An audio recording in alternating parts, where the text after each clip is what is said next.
अस्सलाम वालेकुम। मैं हूँ आपकी बहन एनी जब्बार। उम्मीद करती हूँ आप अपने घरों में खुश खुर्रम होंगे और अल्लाह के हिफ्ज़ व अमान में होंगे। जी, आज मैं आपके लिए जो वीडियो लेकर आई हूँ वो है ज़िम्मेदारियों के साथ सेविंग कैसे की जाए।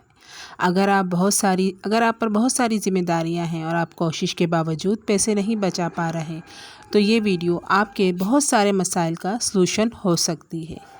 मैं प्रैक्टिकल बात करूँगी। ये तरीक़ेकार बहुत मुश्किल है लेकिन नामुमकिन नहीं। मैंने ख़ुद भी इस तरीके से पैसे बचाए और बॉन्ड लिए। लेकिन वीडियो को आगे ले जाने से पहले मैं आपको एक स्टोरी सुनाती हूँ जिसके ज़रिए आप मेरी बात को बेहतर तरीके से समझ पाएंगे। ये स्टोरी मैंने एक बुक में पढ़ी थी और ये एक सच्ची कहानी है। ये एक 5 साल के बच्चे की कहानी है। एक 5 साल का बच्चा अपनी माँ के साथ रहता था। उसके वालिद नहीं थे। माँ बहुत मुश्किल से अपने घर को चला रही थी। एक दिन बच्चे ने अपनी माँ से कहा, मुझे डिज़नी वर्ल्ड जाना है। बच्चे ने जब माँ से ये कहा कि मुझे डिज़नी वर्ल्ड जाना है, क्या आप मुझे ले चलोगी? माँ के जहन में पहली बात यही आई कि हम बहुत गरीब हैं, हम वहाँ कैसे जा सकते हैं। लेकिन माँ ने ये बच्चे से नहीं कहा, लेकिन उसका दिल रखने के लिए कहा कि हम वहाँ जा सकते हैं लेकिन हमें बहुत सारे पैसे चाहिए होंगे। बच्चे ने पूछा, बहुत सारे पैसे कैसे हम जमा कर पाएंगे? तो माँ ने सोचते हुए बच्चे से कहा कि जो आप रोज़ाना चॉकलेट और आइसक्रीम खाते हो वो नहीं खाओगे, और मैं जो रोज़ कॉफ़ी पी लेती हूँ वो नहीं पीऊँगी, तो हम वो पैसे बचा लेंगे। बच्चे ने कहा, ठीक है, लेकिन कितने दिनों में?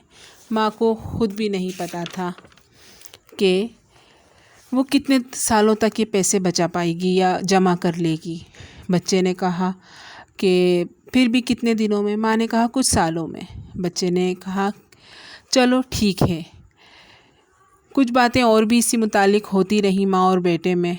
माँ को खुद भी यकीन नहीं था कि जो बात मैंने अपने बेटे से कही है वो काम हो जाएगा या नहीं। उसने बच्चे के दिल रखने के लिए ये सारी बातें कह दी, लेकिन बच्चे ने पहले दिन से ही चॉकलेट और आइसक्रीम खाना छोड़ दी और वो पैसे वो एक बर्तन में इकट्ठे करने लगा। जब माँ ने बच्चे को इस तरीके से देखा तो माँ जो बाहर जाकर कभी कॉफ़ी पी लेती थी वो भी उसने पीना छोड़ दी और भी दीगर ख़र्चों को उन्होंने कम करा। और एक माह बाद जब उन्होंने अपनी सेविंग देखी तो वो $57 यानी कि $57 थे। ये 20 साल पुरानी कहानी है और उस वक्त ये एक बड़ी रकम थी। माँ ने ये पैसे एक बैंक में जमा करवा दिए, लेकिन इस 1 महीने की प्रैक्टिस से इनमें एनर्जी आ गई कि सेविंग कर सकते हैं। हम कम पैसों में भी सेविंग कर सकते हैं और हम डिज़नी वर्ल्ड जा सकते हैं। और आपको यकीन नहीं आएगा कि 1 साल बाद उनके पास इतने पैसे जमा हो गए, यानी कि $2000 उन्होंने 1 साल में जमा कर लिए। 20 साल पहले ये एक बहुत बड़ी रकम होती थी और वो डिज़नी वर्ल्ड घूमने चले गए। और उन्होंने एक चीज़ और भी सीखी इस प्रैक्टिस से। वो क्या? वो ये था कि दिल मारकर सेविंग करने की आदत उनके अंदर आ गई थी। ये स्टोरी बताने का मेरे 3 मकसद हैं। आपने ये माइंड सेट कर लेना है। नंबर 1, आपने ये माइंड सेट कर लेना है कि आपकी ज़िम्मेदारियाँ बहुत हैं, इनकम कम है, तो फिर भी हम सेविंग कर सकते हैं।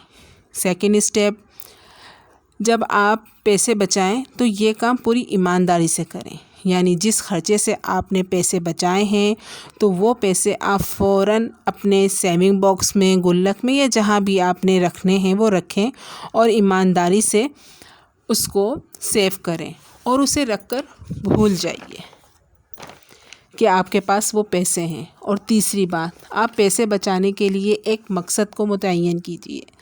जैसे नए साल के शुरू में आपको अपने बच्चे का एडमिशन कराना है, घर का कुछ ज़रूरी सामान लेना है जो आप नहीं ले पा रहे हैं, या ईद की शॉपिंग करनी है, बकरीद की शॉपिंग करनी है, कुर्बानी करनी है। ये एक ऐसे मकसद हैं जो हम बहुत सारे मिडिल क्लास और लो लेवल मिडिल क्लास में बहुत नामुमकिन हो जाते हैं। ईद बकरीद एक मसला बन जाती है, बच्चों की शॉपिंग, अखराजात, रमज़ान के ख़र्चे। तो इस तरीक़ों को अपना कर और एक मकसद के साथ आप जब सेविंग करेंगे ना, इन माँ बेटों की तरह, जिस तरह उन्होंने डिज़नी वर्ल्ड के लिए शॉपिंग करी, तो आपको बहुत फ़ायदा होगा और आपके अंदर एक एनर्जी लेवल आएगा। मैंने ख़ुद ये तजुर्बा करा।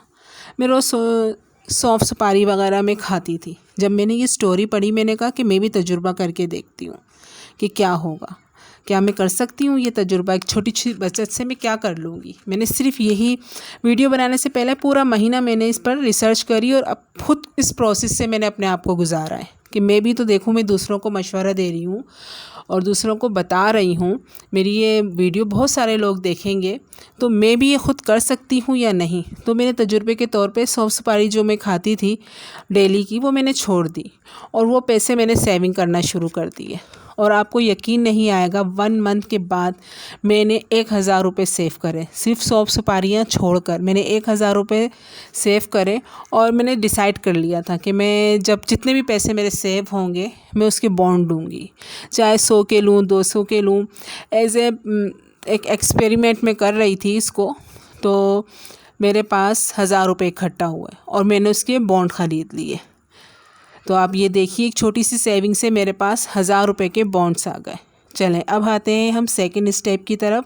तो जैसे ही सैलरी आती है आपकी, इसी में से 10% पहले ही निकाल लें आप। लेकिन मैं यहाँ पर ज़्यादा ज़िम्मेदारियों वालों की बात कर रही हूँ, लो बजट की बात कर रही हूँ, तो आप 1% से शुरू करें।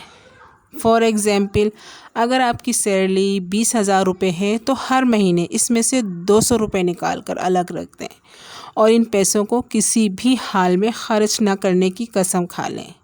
और सबसे पहले एक सेविंग बॉक्स, गुल्लक या कुछ भी जो आपके पास हो वो ख़रीद लें और उसमें ये पैसे रखें। लेकिन एक बात याद रखिए, यहाँ पर ये सिलसिला ख़त्म नहीं हुआ कि आपने सेविंग बॉक्स में पैसों को डाल दिया, बल्कि मिशन तो अब शुरू हुआ है। आपने करना ये है कि इन चीज़ों पर आप पैसे बचा सकते हैं। मिसाल के तौर पर, अगर आपका बाहर खाने को दिल चाह रहा है और इस खाने में आपने 40-50 रुपये ख़र्च हो रहे हैं आपके, तो आप उस 5 साल के बच्चे के बारे में सोचें जिसने टॉफ़ी और आइसक्रीम तर्क कर दी। आप भी वो चीज़ें नहीं खाइए, बल्कि पैसे बचाइए और वो पैसे आप घर आकर पूरी ईमानदारी के साथ सेविंग बॉक्स में डाल दीजिए और ये सेविंग पूरे महीने जारी रखें। मैं फिर कह रही हूँ, काम मुश्किल है, दिल मारना है, वो भी 10-20 रुपए के लिए। लेकिन एक बात याद रखें, सेविंग छोटी हो या बड़ी, वो आपको फ़ायदा ही देगी। और नौबत यहाँ तक हो कि कुछ नहीं बच रहा तो कुछ तो बच जाएगा।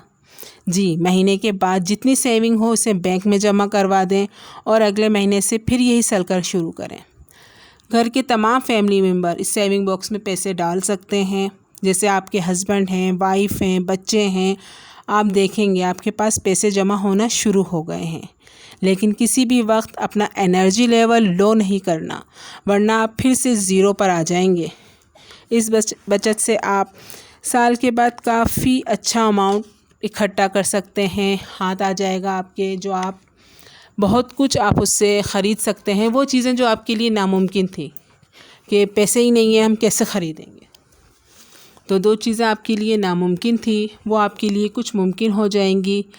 और फिर आप देखिएगा कि किस तरीके से आपने उन पैसों को ख़र्च करना है और वो खुशी जो आपको इस सेविंग से हासिल होगी वो तो अनमोल है। मैं कह रही हूँ, मुझे यकीन नहीं आया कि मैंने किस तरीके से, यकीन जाने मैं सिर्फ 20 रुपीज़ रोज़ के 30 रुपीज़ इस तरीके से मैं डाल रही थी। कभी मैं ज़्यादा मंगा लेती थी, कभी मैं कम मंगाती, उसी हिसाब से फिर जितने मैंने उस वक्त मेरा मूड होता था ना सौंफ सुपारी खाने का, तो मैं उतने ही पैसे निकाल कर अलग करके उस सेविंग बॉक्स में डाल रही थी। तो फिर जब मैंने महीने के एंड में देखा तो वो 1000 रुपीज़ निकले। मुझे बहुत खुशी हुई, यानी कि मैं 1000 रुपये यूं ही बेमकसद मेरे जा रहे थे। मुझे तो इस स्टोरी से बहुत कुछ मिला है कि सेविंग छोटे पैमाने से भी करना चाहिए और हो सकती है।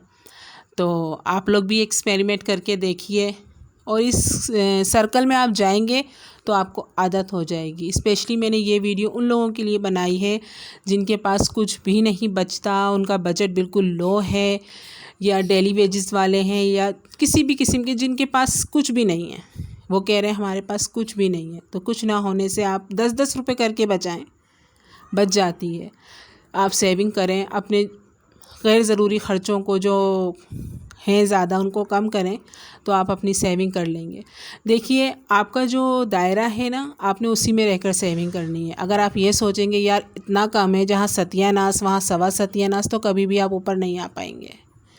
आप कभी भी, आपको वो खुशहाली नहीं आएगी आपके पास सेविंग नहीं आएगी। तो जाने से पहले मैं यही कहूँगी कि जनाब कैसी लगी आपको मेरी वीडियो ज़रूर बताइएगा। मेरे चैनल को सब्सक्राइब कीजिए और मेरी वीडियोस को लाइक कीजिए। कमेंट सेक्शन में बताइए कि मेरी वीडियोस आपको कैसी लग रही हैं।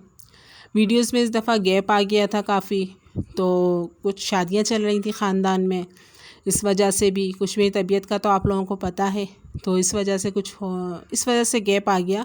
अब इंशाल्लाह शादियों से भी फ़ारिग हो गए हैं, तो तबीयत भी बेहतरी की तरफ आ रही है। तो ज़रूर आप लोगों के लिए वीडियोस में बनाऊंगी, अच्छी अच्छी वीडियोस हैं। और बहुत सारे मेरे माइंड में प्लान चल रहे हैं कि मैंने किस चीज़ पे आपके लिए वीडियो सामने लेकर आनी है। तो देखिएगा आप लोग आगे मेरी वीडियोस, और जो भी चीज़ आपके लिए मुमकिन हो। और चैलेंज लेते हुए घबराना नहीं चाहिए। चैलेंज इंसान को मजबूत करता है, तो आप चैलेंज लेते हुए बिल्कुल भी नहीं घबराइए और आगे बढ़कर उसे अचीव कीजिए। अचीवमेंट आपको एनर्जी देगी, आपको पता चलेगा कि हाँ आप कुछ हैं, आप कुछ कर सकते हैं, आप फेलियर नहीं हैं, आपके अंदर एबिलिटी है बहुत सारी चीज़ों की। उसको आप लेकर आइए सामने, अपना माइंड सेट कीजिए। एक हाउसवाइफ का माइंड सेट होना बहुत ज़रूरी है, क्योंकि वो एक इकाई है उस घर के लिए। चलिए, अल्लाह हाफिज़।